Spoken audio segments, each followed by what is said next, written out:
आज के इस वीडियो में मैं बात करने वाला हूं बुद्ध धर्म की शाखाओं के बारे में, जैसे थेरवाद, महायान, वज्रयान, नवयान, इनके बारे में। इनमें सभी शाखाएं बहुत महत्वपूर्ण हैं, लेकिन आजकल सबसे ज्यादा चर्चा नवयान शाखा की जाती है। ऐसा क्या है नवयान शाखा में जो सबसे ज्यादा चर्चा इसकी की जाती है? इस वीडियो के अंदर विस्तार से आपको जानकारी देने वाला हूं। वीडियो बहुत ही महत्वपूर्ण है, तो आप लोग इस वीडियो को पूरा देखें, इसके बाद ही अपनी प्रतिक्रिया दें। कुछ लोग वीडियो को पूरा देखते नहीं है और बीच में ही कमेंट कर देते हैं। वीडियो को पूरा देखने के बाद ही कमेंट करें। तो आइए वीडियो की शुरुआत करते हैं।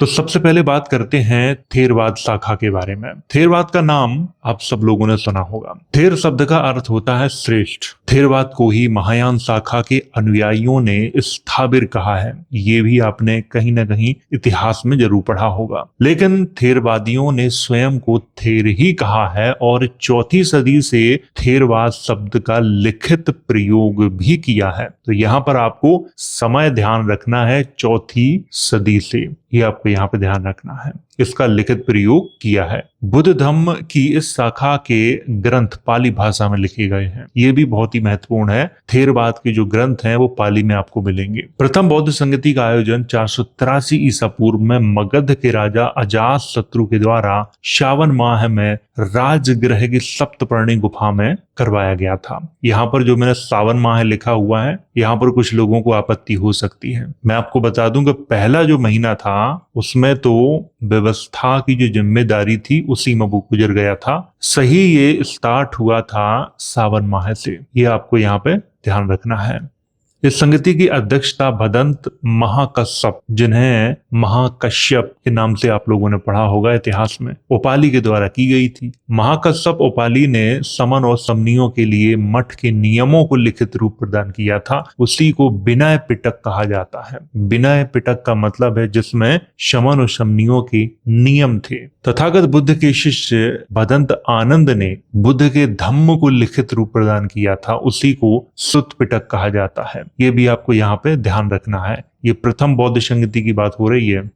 प्रथम बौद्ध संगति का आयोजन 7 माह चला था। थेरवाद शाखा के ही ग्रंथ सबसे प्राचीन माने जाते हैं, जो पाली भाषा में लिखे गए थे। ये भी आपको यहाँ पे ध्यान रखना है कि सबसे प्राचीन कौन से ग्रंथ माने जाते हैं, वो थेरवाद के ही माने जाते हैं और वो पाली भाषा में लिखे गए थे। राजा अशोक के पुत्र और पुत्री महाथेर, महिंद और संघमित्ता ने थेरवाद मत का प्रचार ताम्रपर्णी यानी आधुनिक श्रीलंका में किया था।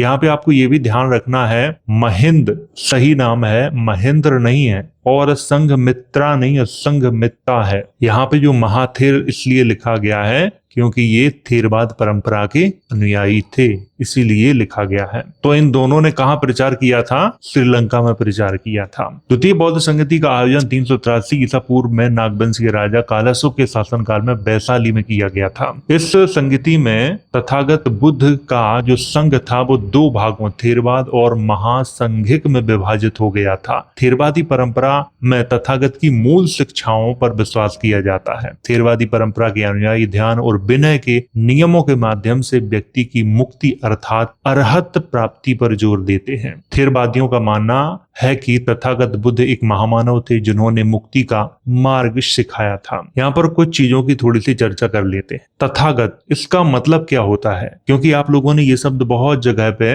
पढ़ा है, लेकिन सही इसका मतलब क्या है? जिसने तथ्यों पर बात की हो वो है तथागत। लोग काल्पनिक चीजों में विश्वास करते हैं, वो तथ्यों पर विश्वास नहीं करते। लेकिन गौतम को ऐसा व्यक्ति माना जाता है जिसने तथ्यों पर बात की, इसीलिए इन्हें तथागत बुद्ध कहा जाता है। और द्वितीय बौद्ध संगति के दौरान, संगति का मतलब होता है सम्मेलन के दौरान, जो बुद्ध का संघ था वो 2 भागों में बट गया था, एक थेरवाद में और दूसरा महासंघिक में। अभी ये महासंघिक लोगों की मैं चर्चा आगे करूंगा, तब आपको इनके बारे में अच्छे से मैं समझा दूंगा कि ये महासंघिक लोग कौन थे। और ये बुद्ध के संघ के ही लोग थे, कोई बाहरी लोग नहीं थे ये, लेकिन थोड़ा सा मतभेद हो गया था इन दोनों के बीच में। मतभेद में कुछ जो पॉइंट थे वो मैं आपको बता देता हूं। जैसे थेरवादी क्या करते थे कि बुद्ध के जो मूल नियम थे उन्हें मानते थे, लेकिन महासंघिकों ने क्या किया था कि थोड़े से अपने नियम भी इसमें जोड़ दिए थे, जैसे सुरापान करना और पूरी तरह से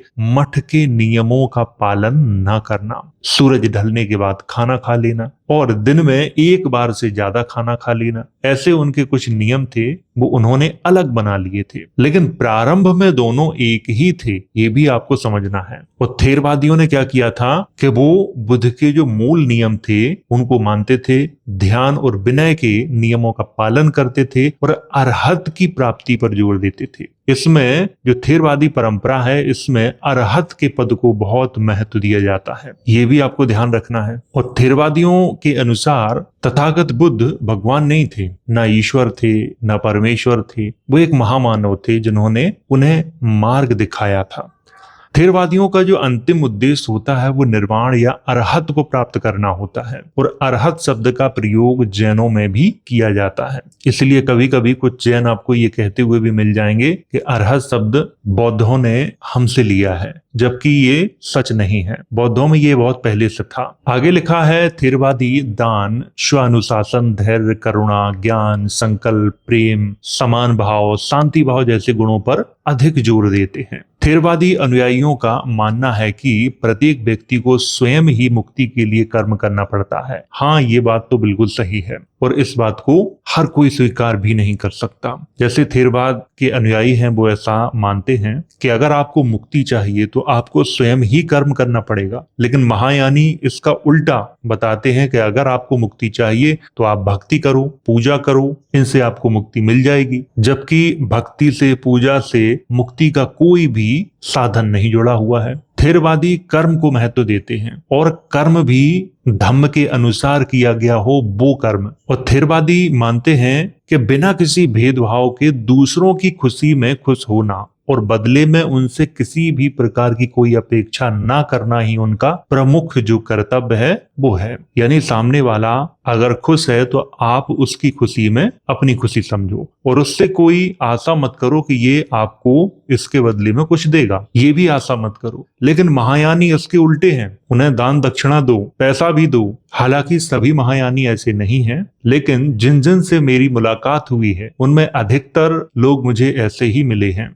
थेरवादी परंपरा में भगवान, ईश्वर, परमेश्वर, आत्मा, परमात्मा आदि में विश्वास नहीं किया जाता है और ना ही उन्हें सृष्टि का निर्माता समझा जाता है। आज भी भारत की कुछ जातियां ईश्वर, परमेश्वर, भगवान, आत्मा, परमात्मा में विश्वास नहीं करती हैं, क्योंकि उनके पूर्वज प्राचीन समय में थेरवाद परंपरा का ही अनुसरण करते थे।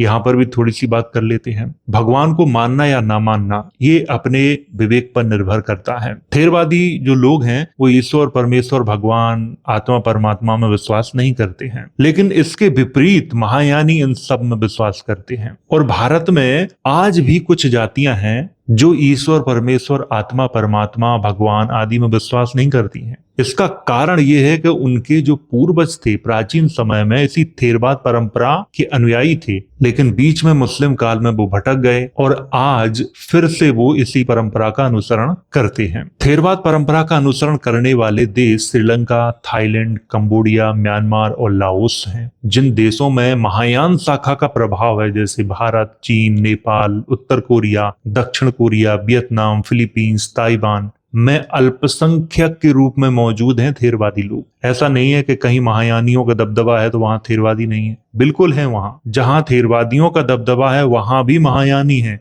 लेकिन अल्पसंख्यक के रूप में। ये भी अंतर आपको यहाँ पर समझना है। थेरवाद परंपरा में शमन का अंतिम उद्देश्य अरहत को प्राप्त करना होता है। महायान परंपरा में अरहत की प्राप्ति को अधूरा माना जाता है, बोधिसत्व की स्थिति को पूरा माना जाता है। अरहत और बोधिसत्व के बारे में मैं आपको कई बार बता चुका हूं, इस पर मैंने वीडियो भी बनाया है कि अरहत होता है बोधिसत्व से छोटा, लेकिन जैन परंपरा में और थेरवाद परंपरा में अरहत को सुप्रीम माना गया है। ये भी आपको ध्यान रखना है। जबकि महायान परंपरा में बोधिसत्व को बड़ा और श्रेष्ठ माना गया है और कहा गया है कि अरहत की जो स्थिति होती है उससे आप केवल स्वयं की मुक्ति को पा सकते हो, लेकिन दूसरों की मुक्ति के लिए आप कुछ भी नहीं कर सकते। इसीलिए अरहत को उसमें बहुत ही छोटा और अधूरा बताया गया है, जबकि बोधिसत्व को इतना पावरफुल बताया गया है कि वो स्वयं की मुक्ति तो कर ही सकता है, साथ में दूसरों की भी मुक्ति कर सकता है। तो ये थी थेरवाद शाखा के बारे में जानकारी।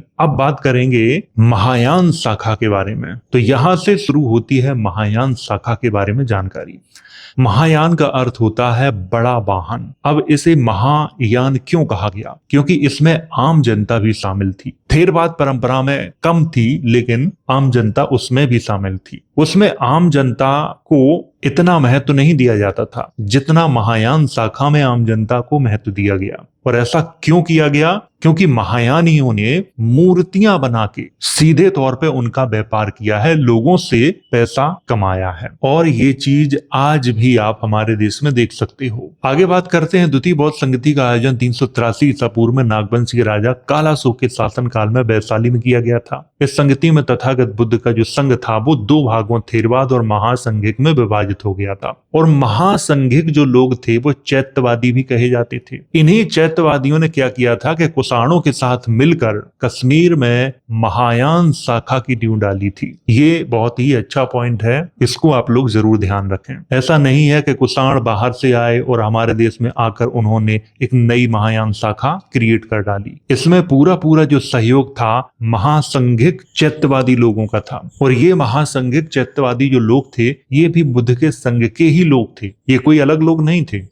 कनिष्क के शासन काल में ही चतुर्थ बौद्ध संगति का आयोजन कश्मीर के कुंडल वन में किया गया था। चतुर्थ बौद्ध संगति की अध्यक्षता वसुमित्र के द्वारा की गई थी और उपाध्यक्षता अश्वघोष के द्वारा की गई थी। इसी बौद्ध सम्मेलन में कई बौद्ध ग्रंथों की रचना फिर से की गई थी। और कौन सी भाषा में की गई थी? बुद्धिस्ट हाइब्रिड संस्कृत में की गई थी। अब ये बुद्धिस्ट हाइब्रिड संस्कृत क्या है, इसके बारे में मैं अपने कई वीडियो में आपको बता भी चुका हूँ। यहाँ पे पाली प्राकृत का प्रभाव था, लेकिन हमारे यहाँ यवन आए, शक आए, पहलू आए, कुषाण आए, इनकी भाषाएं भी आई। तो ये सब पाली प्राकृत में जाके समाहित हुई, एक नया रूप तैयार हुआ था। उसी नए रूप को कहा जाता है बुद्धिस्ट हाइब्रिड संस्कृत। महायान शाखा में बाहर से आए आक्रमणकारी यवन, शक, पहलू, कुषाण और हूणों के देवी देवताओं को भी इसमें महत्व दिया गया था। इसमें महायान शाखा में दिया गया था। और जो श्रेष्ठ देवता थे उन्हें बोधिसत्व की उपाधियां दी गई थी। इस तरह से महायान शाखा में बोधिसत्वों का उदय हुआ था। बोधिसत्व को सबसे ज्यादा महत्व महायान शाखा में ही दिया जाता है। उनकी पूजा भी की जाती है, उनके लिए मंत्रों का उच्चारण भी किया जाता है। जबकि थेरवाद परंपरा में ये बोधिसत्व का जो महत्व है वो वहां पे आपको दिखाई नहीं देगा, ये केवल महायान में ही दिखाई देगा। इसलिए गांधार कला के अंतर्गत कई ऐसी मूर्तियां आपको देखने को मिल जाएंगी जो बाहर के देवी देवता हैं, लेकिन उन्हें बुद्धिस्ट रूप प्रदान किया गया है। भगवान बुद्ध के साथ साथ बोधिसत्वों की मूर्तियों का निर्माण भी महायान शाखा के अनुयायियों द्वारा किया गया। गांधार कला और मथुरा कला इसके प्रमुख उदाहरण हैं। गांधार कला और मथुरा कला के अंतर्गत भगवान बुद्ध की असंख्य मूर्तियां बनवाई गई थी जो आज भी उत्खनन में निकलती हैं। बुद्ध धर्म की महायान शाखा में बुद्ध को भगवान का दर्जा दिया गया है, जबकि थेरवादियों में बुद्ध को भगवान का दर्जा नहीं दिया गया है। वहां पर उन्हें सिर्फ एक महामानव का दर्जा दिया गया है। ये अंतर आपको यहाँ पे ध्यान रखना है। ज्यादातर लोग कंफ्यूज हो जाते हैं इसी में। महायान परंपरा के अनुयायी भक्ति और पूजा पाठ में भी विश्वास करते हैं। महायान परंपरा में आत्मा, परमात्मा, भगवान, ईश्वर, परमेश्वर में विश्वास किया जाता है, परंतु कुछ अनुयायी इसमें विश्वास नहीं करते हैं। ये भी आपको ध्यान रखना है कि हैं तो वो महायान के, लेकिन वो इनमें विश्वास नहीं करते। महायान परंपरा के ग्रंथ बुद्धिस्ट हाइब्रिड संस्कृत भाषा में लिखे गए हैं। प्रथम शताब्दी से लेकर 7वीं शताब्दी के मध्य की जो पांडुलिपियां हैं और अभिलेख हैं उनमें आप बुद्धिस्ट हाइब्रिड संस्कृत को आज भी देख सकते हो। भारत में तमाम अभिलेख हैं, पांडुलिपियां हैं, उनमें बुद्धिस्ट हाइब्रिड संस्कृत भाषा का प्रयोग किया गया है। जैसे गुप्त काल के अगर आप अभिलेख पढ़ोगे तो वहां पे आपको बुद्धिस्ट हाइब्रिड संस्कृत का ही प्रयोग मिलेगा। आप किसी भी राजा का अभिलेख देख सकते हो। और थेरवादी किसका प्रयोग करते थे? पाली भाषा का प्रयोग करते थे। महायान परंपरा में अरहत की प्राप्ति को अधूरा माना जाता है, बोधिसत्व की स्थिति को पूरा माना जाता है। अभी मैंने आपको बताया था कि अरहत का जो मतलब है वो स्वयं की मुक्ति से जुड़ा हुआ है। और महायानी ऐसा मानते हैं कि अगर आप सन्यासी हो, साधु हो, समन हो, और अगर आप खुद की मुक्ति पाना चाहते हो तो ये बहुत ही छोटा कार्य है, यानी हीन कार्य है ये। इसी कारण थेरवादियों को महायानियों ने हीनयानी कहा है। और बोधिसत्व की जो स्थिति है उसको पूरा माना है इन्होंने, क्योंकि उसमें स्वयं की मुक्ति भी संभव है और साथ में दूसरे जीवों की मुक्ति भी संभव है। ये भी आपको ध्यान रखना है। तक्षशिला महाविहार, नालंदा महाविहार और विक्रमशिला महाविहार को महायान शाखा का प्रमुख केंद्र माना जाता था। तक्षशिला महाविहार को प्रथम शताब्दी से पूर्व थेरवादियों का प्रमुख केंद्र माना जाता था, परंतु महायान शाखा के उदय के बाद तक्षशिला में थेरवादियों का जो प्रभाव था वो कम हो गया था, क्योंकि तक्षशिला के आसपास जो राजा थे वो सब बाहरी राजा थे।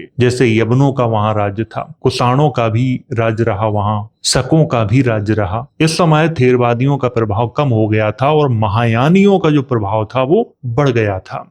महायान परंपरा के अनुयायियों में नागार्जुन, आर्यदेव, अश्वघोष, असंग, वसुमित्र, वसुबंधु जैसे महान व्यक्तियों का प्रभाव था। इन्हीं महान व्यक्तियों के कारण महायान परंपरा का प्रभाव अधिक बढ़ा। महायानियों ने थेरवादियों को हीनयानी इसलिए कहा क्योंकि थेरवाद परंपरा व्यक्तिगत निर्वाण या अरहत की बात करती है। महायान परंपरा बोधिसत्व की स्थिति को प्राप्त करने की बात करती है, जिसमें सांसारिक जीवों का निर्वाण शामिल है। अभी मैंने आपको इसको बताया था। और इन लोगों के नाम आपने तो पहले भी सुने होंगे और इतिहास में इनके बारे में पढ़ा भी होगा, जैसे नागार्जुन के बारे में, आर्यदेव के बारे में, अश्वघोष के बारे में, असंग के बारे में, वसुमित्र, वसुबंधु इनके बारे में। और इन्हीं के कारण महायान का जो प्रभाव था वो बहुत ज्यादा बढ़ गया था। ये वो महान व्यक्ति थे जिन्होंने महायान शाखा को सर्वोच्च स्थान पर खड़ा कर दिया था।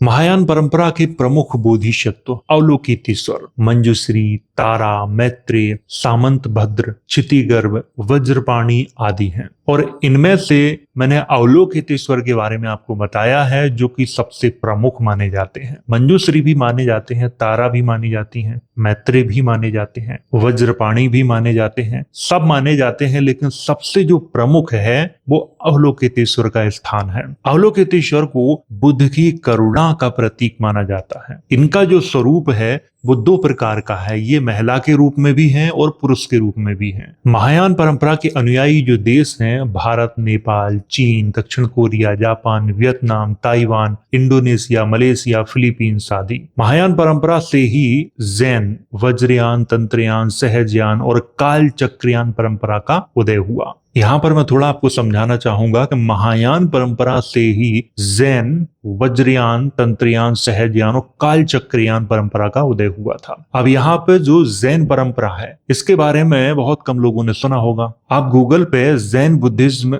लिख के सर्च करना, इसके बारे में जानकारी आ जाएगी। वरना आगे कभी मैं खुद ही वीडियो बना दूंगा और उसमें आपको अच्छे से समझा दूंगा। जैन बुद्धिज्म की चर्चा की जाती है, लेकिन हमारे देश में नहीं की जाती है, भारत के बाहर की जाती है। जहाँ पे महायान का प्रभाव है वहां पर की जाती है। और वज्रयान परंपरा भी महायान शाखा से ही निकली है, क्योंकि वज्रयान की बहुत सारी जो चीजें हैं वो महायान से मेल खाती हैं। इसीलिए विद्वानों ने कहा है कि वज्रयान का जो उदय है वो महायान शाखा से हुआ है। सहजयान ये 8वीं सदी के आसपास इस परंपरा का उदय हुआ था। कालचक्रयान इसका 10वीं सदी के आसपास उदय हुआ था। सहजयान परंपरा को ही बाद में नाथ संप्रदाय के नाम से जाना गया। ये भी आपको यहाँ पे ध्यान रखना है, इसकी भी चर्चा मैंने नाथ परंपरा वाले वीडियोस में की थी। जो सहजयान परंपरा है, इसी परंपरा के कई सिद्ध गुरु भी रह चुके हैं। इन सभी परंपराओं से छोटे छोटे संप्रदायों का उदय हुआ है जो आज हिंदू धर्म का हिस्सा है। प्रथम शताब्दी से लेकर 12वीं शताब्दी के मध्य जितने भी भारत में राजा हुए, अधिकतर राजा महायान परंपरा या उससे जो निकली परंपराएं हैं उनके ही अनुयायी थे। इसका अगर आपको उदाहरण देखना है तो गुप्त राजाओं को देख लो, पाल राजाओं को देख लो, यहां तक कि आप हर्षवर्धन को देख लो। हर्षवर्धन खुद ही महायान परंपरा के अनुयायी थे और जितने भी पाल राजा थे वो महायान परंपरा और उससे निकली जो परंपराएं थी जैसे वज्रयान और नाथ संप्रदाय, इनके अनुयायी थे। आज भी इनकी मूर्तियां मिलती हैं, उन मूर्तियों को आप देख सकते हो और उनसे ये भी अंदाजा लगा सकते हो कि ये किस परंपरा के अनुयायी थे। तो ये तो थी जानकारी महायान शाखा के बारे में। अब बात करते हैं वज्रयान के बारे में। तो वज्रयान के बारे में यहां से शुरुआत करते हैं। वज्रयान शाखा को कई अलग अलग नामों से भी पुकारा जाता है जैसे तंत्रयान, मंत्रयान और तांत्रिक बौद्ध धर्म। वज्रयान शाखा में 84 महासिद्धों यानी योगी जो भिक्खु हैं उनका उल्लेख मिलता है और 84 महासिद्धों के बारे में सब लोग जानते हैं, आप भी जानते हो। तो जो साधारण से साधारण साधु हैं उन्हें भी पता है, जिसमें गुरु मच्छंदरनाथ और गुरु गोरखनाथ का नाम भी शामिल है। इनके अलावा बहुत सारे नाम हैं वो भी शामिल हैं और इनके बारे में मैंने वीडियो पहले से बनाए हैं, तो आप उन वीडियो को आप लोग देख सकते हो। वज्रयान परंपरा के योगी शमशान की भूमि पर भी तंत्र मंत्र का अभ्यास करते हैं और बौद्ध धर्म के क्रोधी देवताओं जैसे वज्र भैरव, एक जाता, चक्र संबर, महाकाल, वज्र बराही, काल चक्र, कुरकुल्ला, डाकनी, यमारी, कुबेर, हैग्रीव जैसे देवताओं को प्रसन्न करते हैं। अब यहाँ पे कुरुकुल्ला के बारे में बात आई है। कुरुकुल्ला जो साधना है इसका नाम सब लोगों ने सुना है और ये साधना किनकी है? इन्हीं वज्रयानियों की है। और बौद्ध धर्म के जो क्रोधी देवता हैं उनकी यहाँ पे चर्चा की गई है, जिसमें अधिकतर जो देवता हैं आज हिंदू धर्म में हैं, जैसे वज्र भैरव, महाकाल, वज्र बराही, काल चक्र, कुरुकुल्ला, डाकनी, यमारी, कुबेर, इनका उल्लेख आपको मिल जाएगा। इनकी मूर्तियां भी आपने देखी होंगी, जबकि ये मूल रूप से ये वज्रयान के देवी देवता हैं। वज्रयान परंपरा के अनुयायी तंत्र मंत्र के माध्यम से विष को ज्ञान में बदलने पर जोर देते हैं, यानी जहर को भी तंत्र मंत्र की साधना से ज्ञान में बदला जा सकता है, ऐसा वज्रयान शाखा के अनुयायी मानते हैं। वो इसको गलत नहीं मानते, तंत्र मंत्र को वो बहुत अच्छा मानते हैं। वज्रयान परंपरा वालों ने मंत्र और धारणियों को महायान परंपरा से ग्रहण किया है। ये धारणियां क्या होती हैं? धारणियां मंत्र का ही एक बड़ा रूप है, उसी को धारणियां कहते हैं। मंजूश्री मूलकल्प नामक ग्रंथ में कई मंत्रों और धारणियों का प्रयोग किया गया है। यहाँ पर मैं एक बात आप लोगों को और बताना चाहूंगा, जैसा कि आधुनिक विद्वानों का मानना है कि अंग्रेजों के समय में, यानी जो अंग्रेजों का प्रारंभिक समय था उस समय की यहाँ पे बात कर रहा हूं मैं, भारत में कोई भी बौद्ध ग्रंथ उपलब्ध नहीं थे। एक ग्रंथ केवल उपलब्ध था, उसका नाम था मंजूश्री मूलकल्प। और ये कहाँ पे उपलब्ध था? ये केरल में उपलब्ध था। फिर बाद में राहुल सांकृत्यायन के द्वारा इधर उधर के देशों से त्रिपिटक को इकट्ठा करके लिखा गया। हेवज्र तंत्र और चक्र संबर तंत्र को योगिनी तंत्र का रूप वज्रयान परंपरा के अनुयायियों ने ही दिया है। वज्रयान शाखा का प्रभाव भारत, नेपाल, तिब्बत में आज भी देखा जा सकता है। वज्रयान का पूरा जो प्रभाव है वो तिब्बत में आपको देखने को मिलेगा। और वज्रयान का मुख्य केंद्र सोमपुरा महाविहार था, जिसके खंडर आधुनिक बांग्लादेश में मौजूद हैं। और वहीं से विरूपाक्ष ने भी तंत्र की शिक्षा ग्रहण की थी। तो ये तो थी थोड़ी सी जानकारी वज्रयान शाखा के बारे में। अब बात करते हैं नवयान शाखा के बारे में, जो कि नई शाखा मानी जाती है बुद्ध के धम्म की। तो नवयान शाखा की जो जानकारी है वो यहां से शुरू होती है।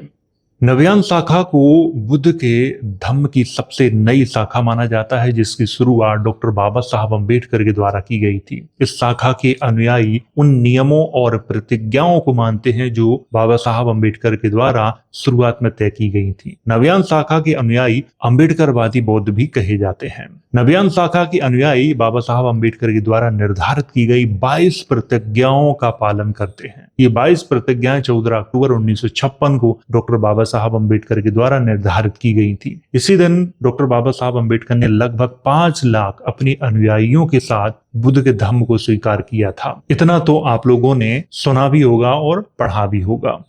अगले दिन 3 लाख लोगों को नव्यान शाखा में दीक्षित किया गया। तीसरे दिन लगभग 2 लाख लोगों को नव्यान शाखा में फिर से दीक्षित किया गया। 3 दिन में 10 लाख लोगों को नव्यान शाखा में दीक्षित किया गया। विश्व का सबसे बड़ा धर्मांतरण माना जाता है ये, और इसकी संख्या अलग अलग जगहों पर अलग अलग मिलती है। कुछ जगहों पर 50 लाख मिलती है, कुछ जगहों पर 20 लाख मिलती है, कुछ जगहों पर 1.5 करोड़ तक मिलती है। नव्यान शाखा के लोग प्राचीन बौद्ध ग्रंथों पर कम विश्वास करते हैं और बाबा साहब अम्बेडकर के द्वारा लिखे भगवान बुद्ध और उनका धम्म ग्रंथ पर ज्यादा विश्वास करते हैं। इस शाखा के और भी ग्रंथ हैं, लेकिन जो मुख्य है उसकी मैंने यहाँ पे चर्चा की है। नव्यान शाखा के अनुयायी ना तो थेरवादी परंपरा को मानते हैं और ना ही महायानी वज्रयानी परंपरा को मानते हैं। ये भी आपको ध्यान रखना है, ये थेरवाद को भी नहीं मानते, ना ही महायान और वज्रयान परंपरा को मानते हैं। और इस शाखा के जितने भी अनुयायी हैं अधिकतर एससी कैटेगरी के लोग हैं और कुछ ओबीसी कैटेगरी के लोग भी हैं। लिंग अनुपात, साक्षरता दर, महिलाओं की साक्षरता आदि में नवयानियों का प्रथम स्थान है। सभी धर्म वालों से, जितने भी धर्म वाले हैं उन सभी में सबसे टॉप पे हैं ये, लिंग अनुपात में, साक्षरता दर में और महिलाओं की साक्षरता में। अब बात करते हैं 22 प्रतिज्ञाओं के बारे में, जो कि सबसे महत्वपूर्ण है, जो थेरवाद, महायान, वज्रयान परंपरा से इस शाखा को बिल्कुल अलग बनाती है, या कहें कि बिल्कुल विपरीत बनाती हैं। आइए शुरुआत करते हैं। नंबर 1, मैं ब्रह्मा, विष्णु और महेश में कोई आस्था नहीं रखूंगा, ना ही उनकी पूजा करूंगा, जबकि ब्रह्मा, विष्णु और महेश इनका उल्लेख बौद्ध धर्म में मिलता है। नंबर 2, मैं राम और कृष्ण जो ईश्वर का अवतार माने जाते हैं, मैं कोई आस्था नहीं रखूंगा और ना ही उनकी पूजा करूं, जबकि जातक कथाओं में राम की कथा भी मिलती है और कृष्ण की कथा भी मिलती है। नंबर 3, मैं गौरी, गणपति और हिंदुओं के अन्य देवी देवताओं में कोई आस्था नहीं रखूंगा और ना ही उनकी पूजा करूंगा। अगर बौद्ध ग्रंथों का अध्ययन करोगे तो वहां गौरी का भी उल्लेख है और गणपति का भी उल्लेख है और अन्य जो हिंदुओं के देवी देवता हैं उनका भी उल्लेख है, चाहे वज्रयान में देख लो, महायान में देख लो। नंबर 4, मैं ईश्वर के अवतार में विश्वास नहीं करूंगा। नंबर 5, मैं यह नहीं मानता और ना ही मानूंगा कि भगवान बुद्ध विष्णु के अवतार थे। मेरा मानना है कि यह पागलपन और झूठा प्रचार है। नंबर 6, मैं ना तो श्राद्ध करूंगा और ना ही पिंडदान दूंगा। नंबर 7, मैं बुद्ध के सिद्धांतों और शिक्षाओं का उल्लंघन करने वाला कोई कार्य नहीं करूंगा। नंबर 8, मैं ब्राह्मणों द्वारा निष्पादित होने वाले किसी भी समारोह को स्वीकार नहीं करूंगा। नंबर 9, मैं मनुष्य की समानता में विश्वास रखूंगा। नंबर 10, मैं समानता स्थापित करने का प्रयास करूंगा। नंबर 11, मैं बुद्ध के अष्टांगिक मार्ग का अनुसरण करूंगा। नंबर 12, मैं बुद्ध के द्वारा बताई गई 10 पारमिताओं का पालन करूंगा। नंबर 13, मैं सभी जीवों के प्रति दया और प्रेम भाव रखूंगा तथा उनकी रक्षा करूंगा। नंबर 14, मैं चोरी नहीं करूंगा। नंबर 15, मैं झूठ नहीं बोलूंगा। नंबर 16, मैं शारीरिक पाप नहीं करूंगा। यहाँ पर शारीरिक पाप से मतलब है किसी के साथ व्यभिचार नहीं करूंगा। नंबर 17, मैं शराब, ड्रग्स आदि नशीले पदार्थों का सेवन नहीं करूंगा। नंबर 18, मैं आर्य अष्टांगिक मार्ग का अनुसरण करने का प्रयास करूंगा तथा दैनिक जीवन में करुणा और प्रेम में दया का अभ्यास करूंगा। नंबर 19, मैं हिंदू धर्म का त्याग करता हूं जो मानवता के प्रतिकूल है और मानवता की उन्नति और विकास में बाधा डालता है, क्योंकि यह असमानता पर आधारित धर्म है। मैं बुद्ध के धर्म को अपने धर्म के रूप में स्वीकार करता हूं। नंबर 20, मेरा दृढ़ विश्वास है कि बुद्ध का धम्म ही एकमात्र सच्चा धर्म है। नंबर 21, मैं समझता हूं कि मैंने नया जन्म लिया है। नंबर 22, मैं सत्यनिष्ठा से घोषणा और प्रतिज्ञान करता हूं कि मैं आगे से अपना जीवन बुद्ध के धम्म की शिक्षाओं के अनुसार व्यतीत करूंगा। तो ये 22 प्रतिज्ञाएं हैं। ये प्रतिज्ञाएं ही नव्यान शाखा को थेरवादियों से, महायानियों से और वज्रयानियों से अलग बनाती है। ये पूरी शाखा ही अलग है, इसके नियम भी अलग हैं, लेकिन लोग इनके अंतर को समझ नहीं पाते। आजकल हम लोग भारत का इतिहास पढ़ते हैं तो उसमें बौद्ध धर्म का कौन सा रूप हमें पढ़ाया जाता है? थेरवादियों का, यानी हीनयानियों का। उसमें भगवान को ना मानने, आत्मा को ना मानने आदि की बातें हमें पढ़ाई जाती हैं। हम उन बातों का रट्टा मार लेते हैं, फिर बौद्ध धर्म पे ज्ञान देना शुरू कर देते हैं कि बौद्ध धर्म में तो ये कहा ही नहीं गया है कि भगवान है या नहीं है, जबकि हमें ना तो महायान के बारे में बताया जाता है और ना ही वज्रयान के बारे में बताया जाता है, और ना ही हमें उनके बारे में कोई ज्ञान होता है। बस केवल हमने नाम सुना होता है महायान और वज्रयान नाम की और भी शाखाएं हैं बौद्ध धर्म की। अगर बुद्ध के धम्म का ठीक से अध्ययन कर लो तो उसमें अलग अलग शाखाएं हैं और अलग अलग शाखाओं के अलग अलग नियम हैं। तो उम्मीद है आपको बुद्ध के धम्म की शाखाओं के बारे में थोड़ी सी जानकारी हुई होगी।